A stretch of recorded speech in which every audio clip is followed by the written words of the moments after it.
esto ya está grabando. Buenos días, Salvador. Buenos días. ¿Cómo estás?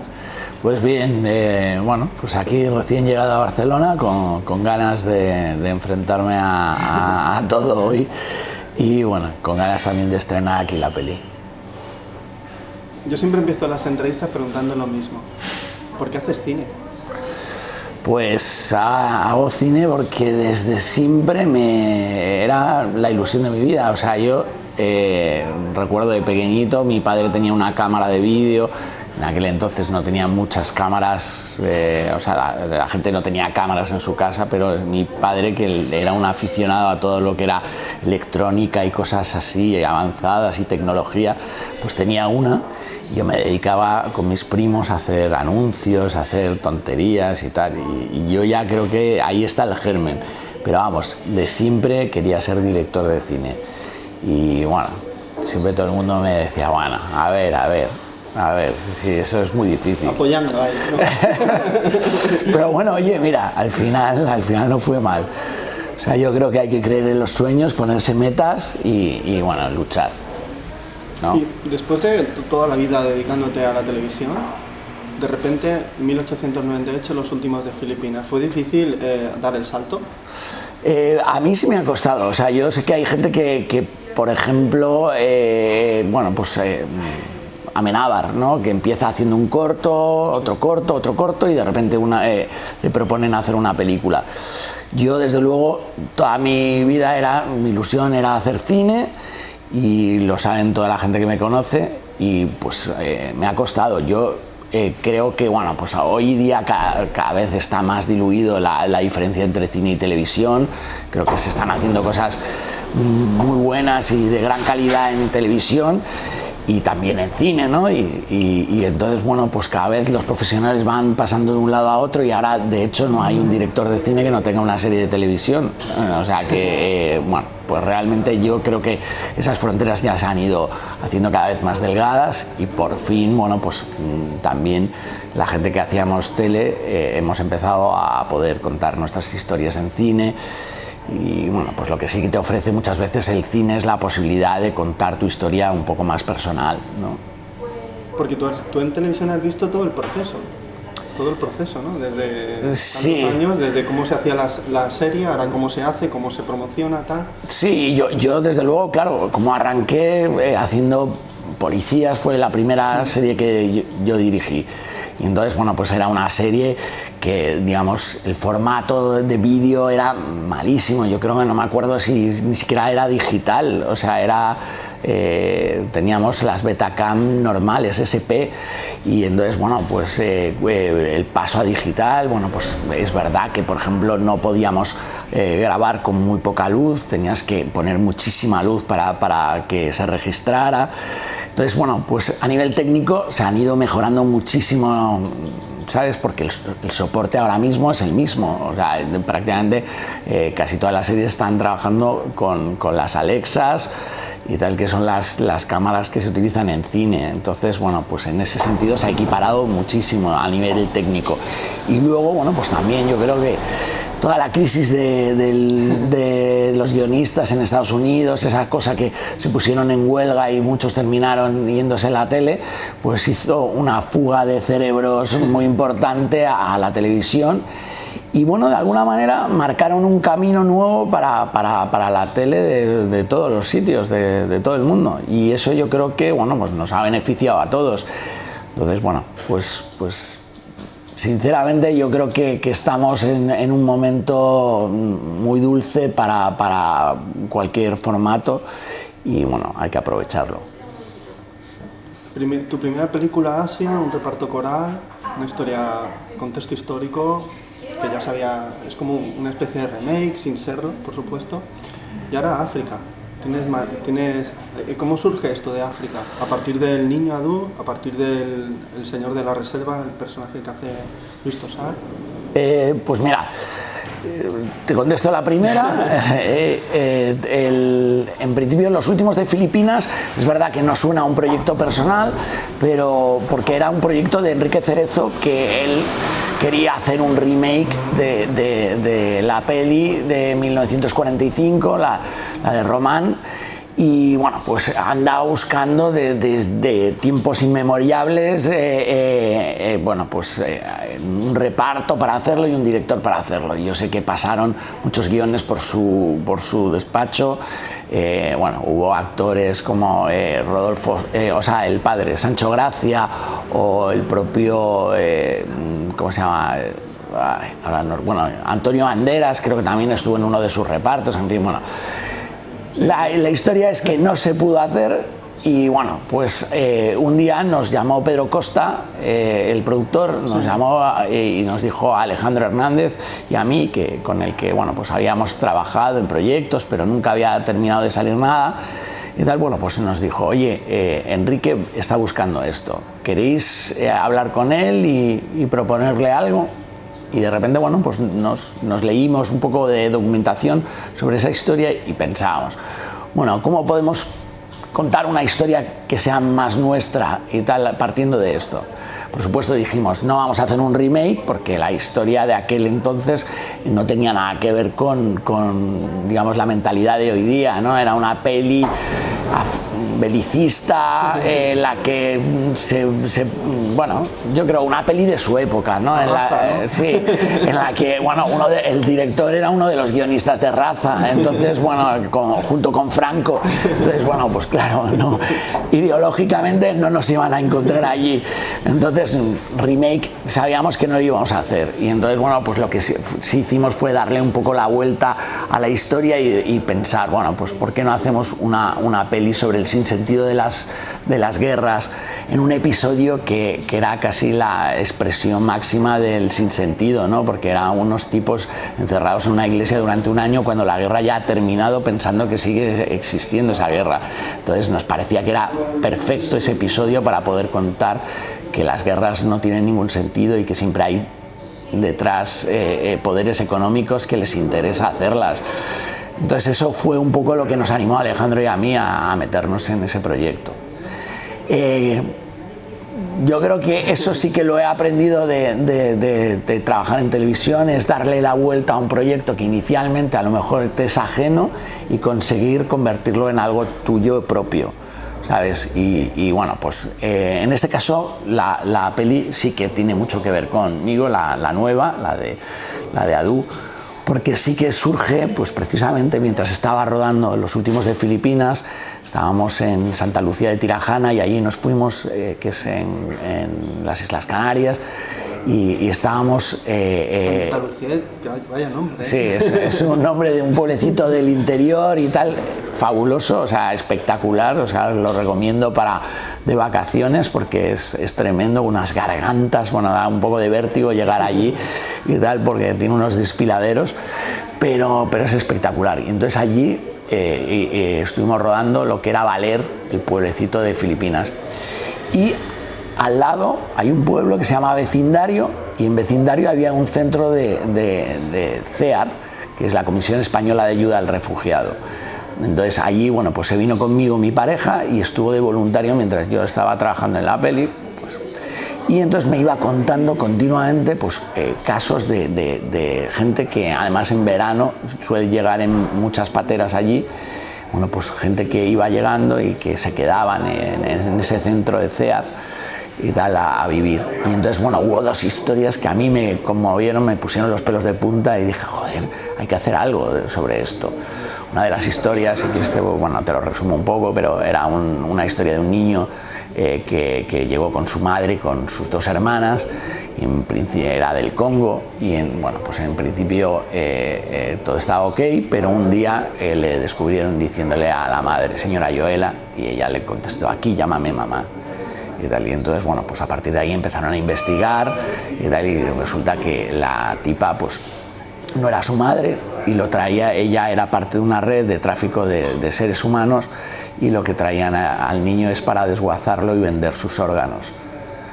Entonces, bueno, a partir de ahí me estuvieron contando que por lo visto no es un caso aislado, sino que llegan muchísimos niños así, que los recogen en la playa los motoristas nada más llegar a la patera para que no quede registro de ellos y ya nunca más se vuelva a saber de ellos. esa historia, ya te digo, me conmovió, me puso los pelos de punta.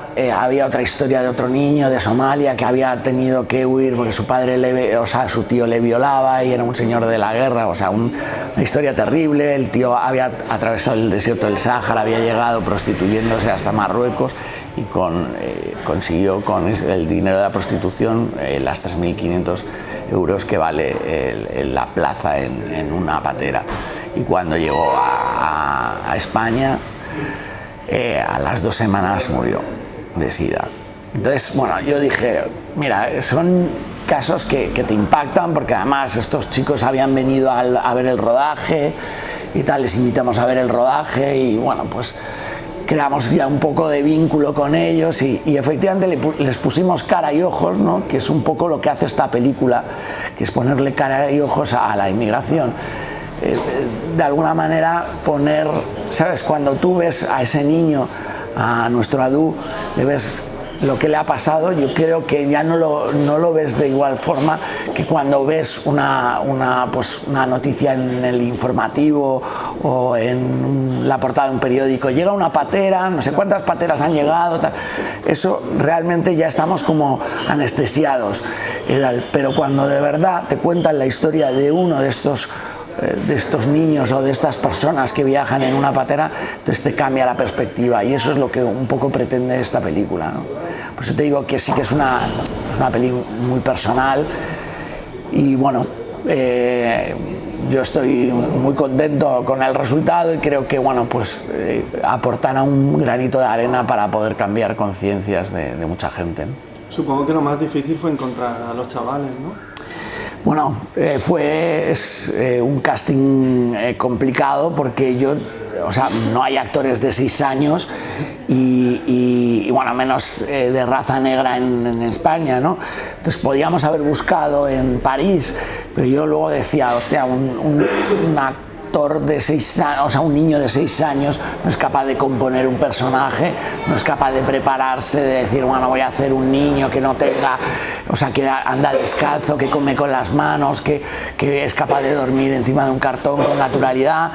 En fin, eso no lo sabe hacer un niño de 6 años, eso se lo puedes pedir a un buen actor, pero a un niño de 6 años no. Entonces dijimos, hay que buscar un niño lo más parecido al personaje.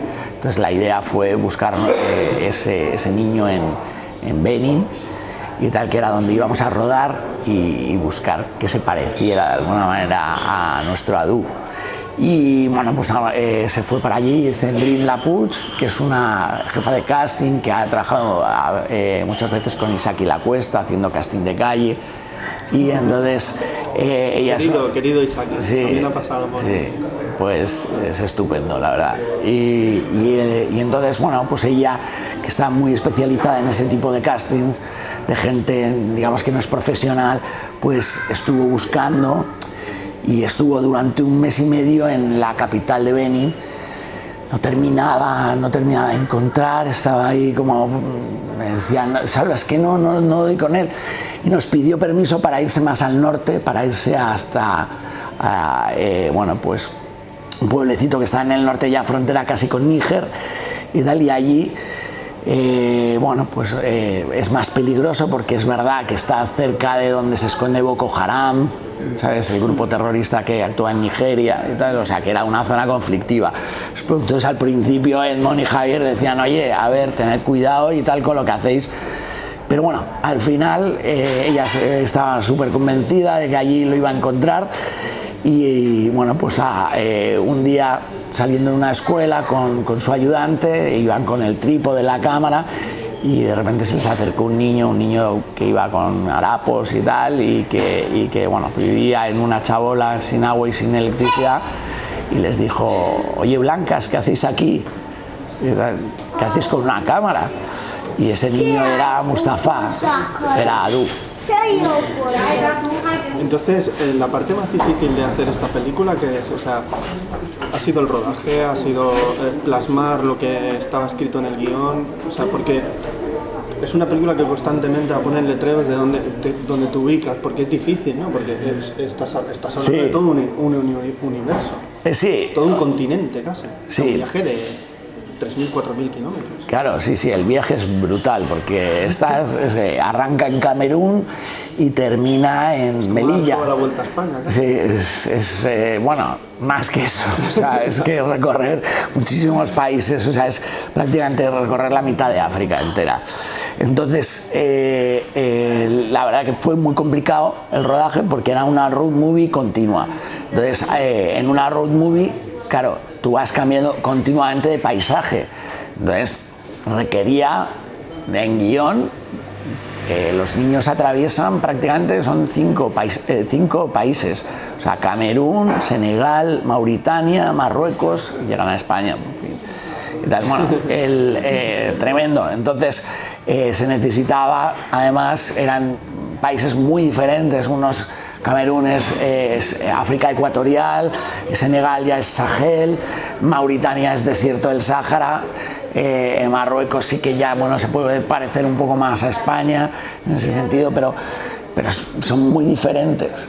Entonces, había una variedad de paisajes y de localizaciones tremendas y eso complicó muchísimo a nivel de producción y de pasta, ¿sabes? Entonces estuvimos buscando y dándole muchísimas vueltas. Se hizo un scouting por varios países africanos a ver cuál reunía, o sea, en uno que tuviera tal variedad de paisajes para poder encontrar ese África ecuatorial, el desierto y también el Sahel.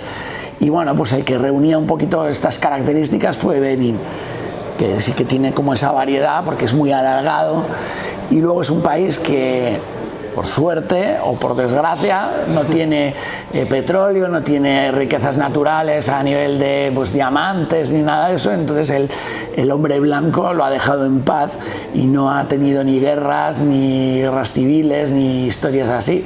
Entonces, bueno, pues es un país como bastante pacífico y tranquilo. De hecho, no hay prácticamente ningún emigrante de Benín en el mundo. O sea, no suelen emigrar porque realmente viven bastante felices, lo que sí que cuenta mucho de el por qué muchas veces otros países están muy jodidos y es porque hemos ido nosotros a quitarles las riquezas. Querías hacer una película para abrir conciencias, pero la película no es nada panfletaria, por ejemplo. La película cuenta una realidad, sí, una realidad que a veces, además, me encanta el MacGuffin de la película, que es esa bicicleta, ¿no? Sí. Que la gente descubra por qué lo digo, pero, o sea, la conciencia se te abre, pero sin señalarte, ¿no? Claro. Es algo un poco... Bueno, eso sí lo teníamos claro y además... Yo creo que esa es la parte más difícil, ¿no? Claro, Alejandro y yo teníamos claro que no queríamos mandar un mensaje clarísimo porque además tampoco nosotros tenemos la solución. O sea, lo que hace la película es preguntar. O sea, te da la base para que te preguntes tú cosas y que tú saques tus propias conclusiones o no llegues a ninguna, pero por lo menos te da las armas para preguntarte cosas, ¿no? ¿Y ahora qué va a pasar? No quiero descubrir, pero ¿y ahora qué? ¿Y esto a dónde va? ¿Y el por qué? No lo está dando la peli. La peli lo que te sirve es para preguntarte cosas. Y yo creo que eso es lo que tiene que hacer el cine, ¿no? Que es que te ayuda a preguntarte cosas y que tú pienses, ¿no? Y yo creo que esta es una peli que además, por la experiencia ya hemos hecho varios pases con prensa, bueno, el día del estreno, y hoy, por ejemplo, recibía muchos mensajes de gente que decía, ostras, llevo desde que la vi pensando y dándole vueltas. Y dice, no se me va, no se me va. Y digo, bueno, pues eso es buenísimo, si lo hemos conseguido. Es interesante porque los dos personajes occidentales que salen en la película, el padre y la hija, tienen dos visiones muy diferentes de África y se relacionan con África muy diferentes. Sí. Eso aún te descoloca más, ¿no? Sí, mira, luego nosotros queríamos contar. Por un lado teníamos la historia muy clara de los niños africanos que quieren viajar a Europa. Por otro lado, dijimos, oye, ¿por qué no hacemos y ponemos en paralelo la historia de unos europeos que hacen el viaje inverso? De un padre y una hija que de alguna manera necesitan de África, en este caso, para reencontrarse, para restablecer una comunicación que no han tenido nunca. y tal. Y entonces, bueno, pues de alguna manera esa niña viaja a ver a su padre y bueno, pues intentan como volver a tener esa comunicación perdida y también alejarla a ella de su mundo de malas compañías, de drogas, en fin. Y bueno, pues tú vas viendo en la película, además sin juzgar, porque eso es una cosa que nos parecía importante, vas viendo los problemas de los occidentales y vas viendo los problemas de los africanos, ¿no? Y bueno, pues te das cuenta de los relativos que son los nuestros, pero que para nosotros son graves, o sea que cualquier padre que vea esta película pues se dará cuenta de ostras y tal, pues yo a lo mejor si mi hija tiene 13 años, es preadolescente o 16, estoy con una preocupación tremenda y que es absolutamente lícita. Son problemas de nuestra sociedad, pero claro, cuando los equiparas es verdad que son muy relativos, ¿no? Y luego, por último, la tercera historia es la historia de los guardianes de que esos dos mundos de alguna manera permanezcan separados, ¿no? Y en este caso es una historia de la valla y de los guardias civiles. Y bueno, pues es curiosa tal también porque yo creo que hablando con la Guardia Civil de allí y tal, nos decía, mira, la solución no son las vallas, la solución no es hacer un muro más alto. En este momento, además, que Trump está peleando por hacer su muro y financiarlo con México, Bolsonaro está haciendo lo mismo, bueno, ya no te quiero decir Brexit y tal, pues es verdad que nos encontramos, o sea, nos parecía importante contar que los muros no solucionan nada, que ellos van a seguir intentándolo y cada vez se jugarán más la vida, irán en los bajos de un avión o a nado o en una maleta. Pues Salvador, un placer hablar contigo de tu película, de tu trabajo. No, muchísimas gracias. Yo siempre digo hasta la próxima película. Bueno, eso es.